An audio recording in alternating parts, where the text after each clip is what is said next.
Hello दोस्तों। तो कैसे हैं आप लोग? आई होप कि आप लोग बहुत ही अच्छे होंगे एंड अपनी अपनी एग्जाम की तैयारी कर रहे होंगे। तो फ्रेंड, हम लोग अभी क्या स्टडी कर रहे हैं? हम लोग स्टडी कर रहे हैं कम्बिनेशन रिएक्शंस, है ना। कम्बिनेशन रिएक्शन देख रहे हैं हम। पहले ही हम लोग बता चुके हैं कि हमें क्लास 10th में 10 टाइप के केमिकल रिएक्शंस को देखना है, ठीक है। जो कि हम लोग पहले पढ़ चुके थे। क्या पढ़ चुके हैं? वो कम्बिनेशन रिएक्शन, ठीक है।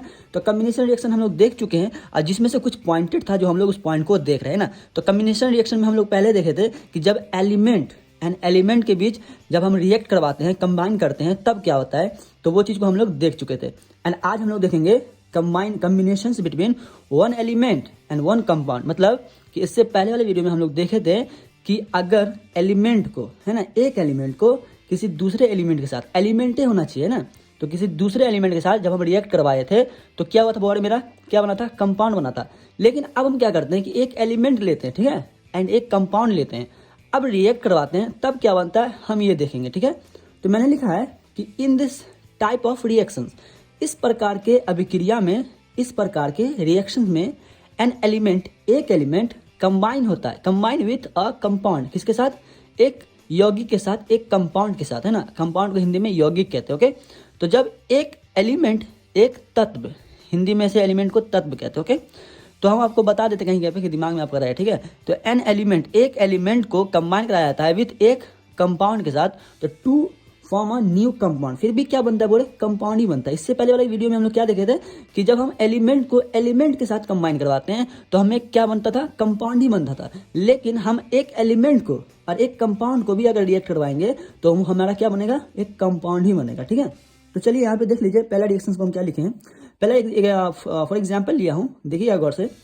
लिखा हूँ कि combination between carbon monoxide and क्या लिया? बोले ऑक्सीजन। क्या लिया? ये मेरा क्या है? ये मेरा एक कंपाउंड है। कार्बन मोनोऑक्साइड क्या बोले? ये मेरा कंपाउंड हुआ। एंड ऑक्सीजन क्या? ये मेरा एलिमेंट है। क्या है? ये एलिमेंट है। यू नो डैट, है ना। आप पहले ही से जानते हैं ये सब बारे में। ये सब बारे में हम आपको पहले ही डिटेल में पढ़ा दिया हूँ, ठीक है। तो चलिए देखते हैं क्या होगा अगर कार्बन मोनोऑक्साइड को रिएक्ट करवाए जाते हैं किसके साथ? ऑक्सीजन में। तो मैंने लिखा है carbon monoxide burns in oxygen to form a carbon dioxide. मतलब कि जब कार्बन मोनोऑक्साइड को जलाया जाता है ना, किंजी का क्या है? जलाया जाता है इन ऑक्सीजन के साथ, है ना, ऑक्सीजन के साथ, ऑक्सीजन में टू फॉर्म क्या बनता है? कार्बन डाइऑक्साइड बनता है। क्या बनता है? बोले कार्बन डाइऑक्साइड बनता है, ठीक है। फॉर एग्जाम्पल कार्बन मोनोऑक्साइड लिया प्लस ऑक्सीजन लिया। अब यहाँ पे क्या किया? कार्बन मोनोऑक्साइड को ऑक्सीजन का किया मैंने, है ना, जलाया। जलाने के बाद क्या हुआ? बोले मेरा कार्बन डाइऑक्साइड बना।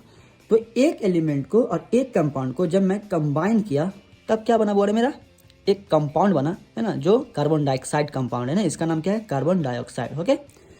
तो इसी तरीके से हम लोग चेक करते हैं कि जब वन एलिमेंट को एक कंपाउंड के साथ रिएक्ट करेंगे तब क्या होगा? तो बोले कंपाउंड ही बनेगा। ये आपका एक ऑब्जेक्टिव पॉइंट के अकॉर्डिंग है और एक आपको नॉलेज के अकॉर्डिंग मैं आपको बता रहा हूँ, ठीक है। अगर बाय द वे कभी भी आपका चर्चा चले कि अगर एक एलिमेंट को, एक कंपाउंड को कंबाइन करेंगे तब क्या बनेगा, तो इस कंडीशन में आप बोल सकते हैं कि कंपाउंड ही बनेगा। अगर वन एलिमेंट को, अगर वन ही एलिमेंट के साथ रिएक्ट करते हैं, एक एलिमेंट को किसी दूसरे एलिमेंट के साथ रिएक्ट करते हैं तब क्या बनता है, तो उस केस में भी आप बोलिएगा कि वो कंपाउंड ही बनेगा, ओके। नाउ फॉर एग्जाम्पल मैं आपको यहाँ पे बता चुका, ठीक है। जैसे अगर आप कार्बन मोनोऑक्साइड लेते हैं, that is the compound, but oxygen is a element. Now दोनों को हम क्या करते हैं कि कंबाइन करते हैं तब क्या बनता है मेरा? बोले कार्बन डाइऑक्साइड बनता है, ओके। तो आप लोग पहले से जानते हैं कार्बन डाइऑक्साइड के बारे में काफ़ी डिटेल में बारे हम पहले ही बता चुके हैं। मतलब कार्बन डाइऑक्साइड के बारे में काफ़ी डिटेल में हम पहले वीडियो में बात कर चुके हैं। जब हम एलिमेंट को एलिमेंट के साथ रिएक्ट कर रहे थे तब मेरा भी कार्बन डाइऑक्साइड बना था। इसके बारे में ऑलरेडी बहुत ही गहराई से चर्चा किए थे, लेकिन थोड़ा सा हम फिर भी आपको नॉलेज के अकॉर्डिंग मैं आपको यहाँ समझा देता हूँ। गौर से देखिएगा बात को। मैंने पहला स्टाइल लिखा है कि कार्बन डाइऑक्साइड जो है इज अ कलरलेस गैस है। हम ऑलरेडी पहले ही आपको चर्चा कर चुके हैं। वो क्या बोले? ये क्या है? कलरलेस गैस है। क्या है? Colourless gas. यार कार्बन डाइऑक्साइड क्या है? कलरलेस गैस है।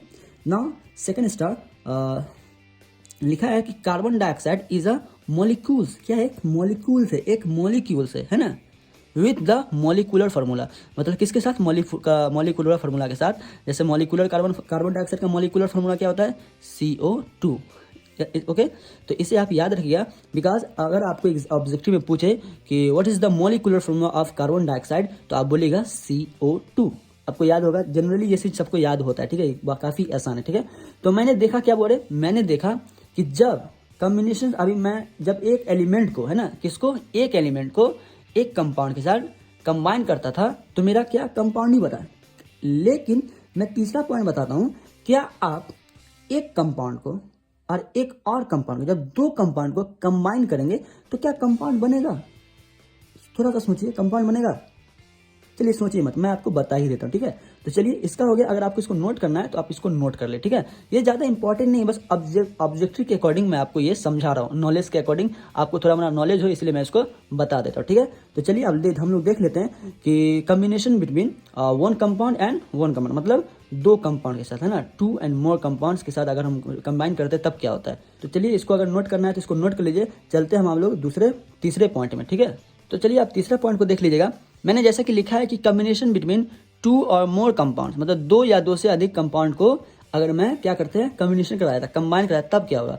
तो यहाँ पे लिखे हैं मैंने कि in this type of reaction, इस प्रकार की रिएक्शन में 2 और मोर कंपाउंड्स, 2 या 2 से अधिक कंपाउंड्स कंबाइन होकर विच ईच अदर्स, एक दूसरे के साथ, to form a new compound, मतलब फिर भी क्या हो रहा है, बोले न्यू कंपाउंड ही बन रहा है।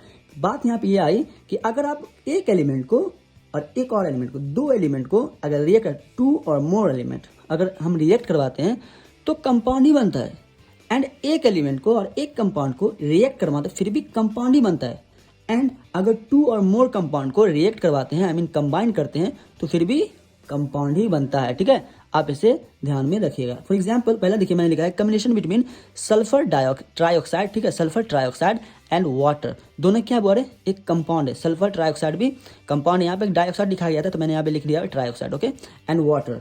तो यहाँ पे लिखा है कि जब सल्फर ट्राइऑक्साइड को, है ना, कंबाइन करते हैं विथ वाटर के साथ तो to form a sulphuric acid बनता है। क्या बनता है बोल रहे, सल्फ्यूरिक एसिड बनता है।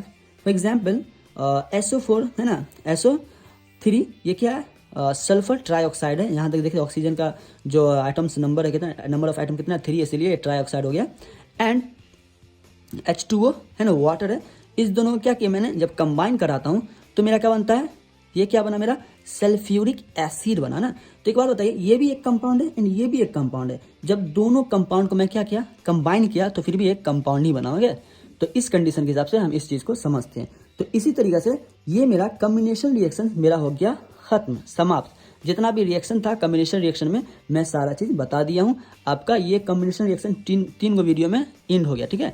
पहला वीडियो था combination reactions, what is the combination reaction, and दूसरा था कम्बिनेशन रिएक्शन में वन एलिमेंट, 2 और मोर एलिमेंट को जब रिएक्ट करवाते हैं, सिर्फ एलिमेंट को तो कंपाउंड बनता है, एंड एक एलिमेंट को एक कंपाउंड को रिएक्ट करवाते हैं तो क्या बनता है, कंपाउंड बनता है, और 2 और मोर कंपाउंड को रिएक्ट करवाते हैं तो क्या बनता है, फिर भी कंपाउंड ही बनता है। ये मेरा था कम्बिनेशन रिएक्शंस के बारे में, ठीक है।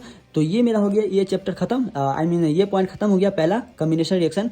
एंड दूसरा हम लोग पढ़ेंगे डिकम्पोजिशन रिएक्शन। क्या पढ़ेंगे बोल रहे हैं, डिकम्पोजिशन रिएक्शन, ठीक है। तो ये हमारा अगला क्लास में होगा, ठीक है। तो फाइनली ये चीज़ हो गया खत्म, और हम लोग आते हैं अगले क्लास में जो मिलेंगे वो डिकम्पोजिशन रिएक्शन के साथ मिलेंगे, ठीक है। तो अगर आप पिछला वीडियो नहीं देखे तो जाके वीडियो देख ले, वीडियो का लिंक डिस्क्रिप्शन में है।